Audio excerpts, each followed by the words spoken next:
Warahmatullahi wabarakatuh. Saya Andina Alfiona Nurul Qudsi dari program studi pendidikan guru pendidikan anak usia dini akan mempresentasikan modul 5 tentang memenuhi gizi anak yang optimal. Presentasi ini untuk memenuhi ujian akhir semester mata kuliah perlindungan dan pemberdayaan hak anak usia dini. Pada modul ini terdapat 5 topik yang akan kita bahas. Yang pertama adalah pengantar gizi seimbang. Mengapa kita perlu memahami gizi pada anak? Sebagaimana yang telah kita ketahui bahwa masa anak usia dini merupakan periode penting untuk mengembangkan pertumbuhan dan perkembangannya. Untuk mencapai itu semua, dibutuhkan dukungan asupan zat gizi yang baik dengan makanan yang sehat dan bergizi. Dengan memahami konsep dasar gizi dan panduan gizi seimbang bagi anak, maka kita dapat membekali diri untuk dapat secara mandiri dan optimal dalam memberikan asupan gizi yang baik bagi anak. Lalu apa itu gizi seimbang? Gizi seimbang adalah susunan makanan sehari-hari yang mengandung zat-zat gizi dalam jenis dan jumlah yang sesuai dengan kebutuhan tubuh, dengan memperhatikan prinsip keanekaragaman atau variasi makanan, aktivitas fisik, kebersihan, dan berat badan yang ideal. Di Indonesia, pedoman gizi seimbang diilustrasikan sebagai sebuah tumpeng gizi seimbang. Tumpeng gizi seimbang memiliki 4 lapis yang secara berurutan dari bawah ke atas menunjukkan besaran anjuran konsumsi kelompok makanan tersebut, di mana lapisan paling bawah dianjurkan dikonsumsi lebih banyak, sedangkan lapisan paling atas dianjurkan dikonsumsi lebih sedikit. Tumpeng gizi seimbang menggambarkan 4 pilar gizi seimbang agar hidup sehat. Yang pertama adalah konsumsi makanan beragam. Yang kedua, biasakan perilaku hidup bersih. Yang ketiga, melakukan aktivitas fisik secara rutin. Yang keempat, pantau berat badan secara berkala. Adalah menemani anak makan. Mengapa kita perlu memahami proses pemberian makan yang responsif? Karena proses makan harusnya menjadi proses yang menyenangkan bagi anak.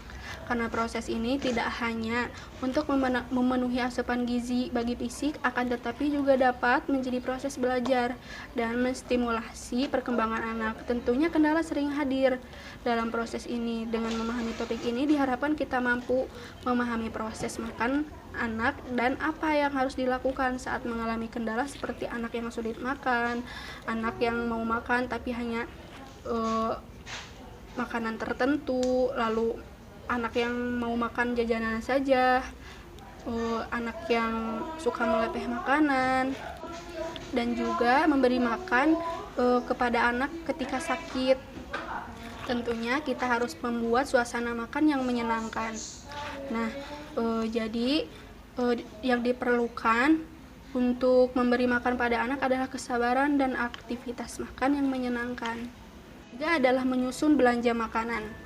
Mengapa penting mengelola dan menyusun belanja makanan? Karena banyak anggapan makanan sehat itu mahal. Tidaklah sepenuhnya benar sebenarnya. Makanan sehat dan bergizi bisa dengan mudah kita temui di sekitar kita apabila kita pintar mengelola dan menyusun bahan makanan. Maka dengan berapapun biaya yang kita punya, kita tetap dapat menyediakan makanan sehat dan bergizi bagi keluarga. Keempat adalah catatan harian si kecil tentang pola makan. Mengapa kita perlu memahami pola makan anak? Karena anak sulit makan, yang sering menjadi kendala yang dihadapi orang tua. Tetapi kita jangan terburu-buru panik. Konsumsi makanan yang kurang pada hari ini dapat ditambahkan pada hari-hari lainnya ketika anak mau makan.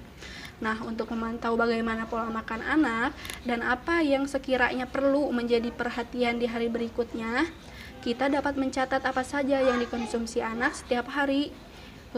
Itu dapat membantu sehingga kita dapat tetap mencukupi kebutuhan asupan gizi dari sekecil. Kelima adalah memasak makanan padat gizi. Mengapa perlu memasak makanan yang padat gizinya? Karena makanan padat gizi adalah makanan yang di dalam satu porsinya terdapat beberapa sumber zat gizi yang baik untuk tubuh. Anak usia dini belum memiliki kemampuan makan yang banyak seperti orang dewasa. Meskipun demikian, kebutuhan akan zat gizinya cukup tinggi untuk mendukung pertumbuhan dan perkembangannya. Oleh karena itu, sedapat mungkin setiap kali anak makan diberikan makanan yang bergizi padat, sehingga meskipun dikonsumsi dalam jumlah yang kecil, tetap mampu berkontribusi pada kebutuhan zat gizinya. Jadi, masalah yang terdapat pada modul ini adalah masih banyaknya orang tua yang belum mengetahui gizi yang optimal untuk anak itu seperti apa. Dengan 10 konveksi hak anak terdapat dalam gambar, ada hak untuk mendapatkan akses kesehatan, juga hak untuk mendapatkan makanan. Jadi, tiap anak berhak mendapatkan standar kesehatan dan perawatan medis yang terbaik, air bersih, makanan bergizi, dan lingkungan tinggal yang bersih dan aman. Semua orang dewasa dan anak perlu punya akses pada informasi kesehatan. Yang dapat saya sampaikan, Assalamualaikum warahmatullahi wabarakatuh.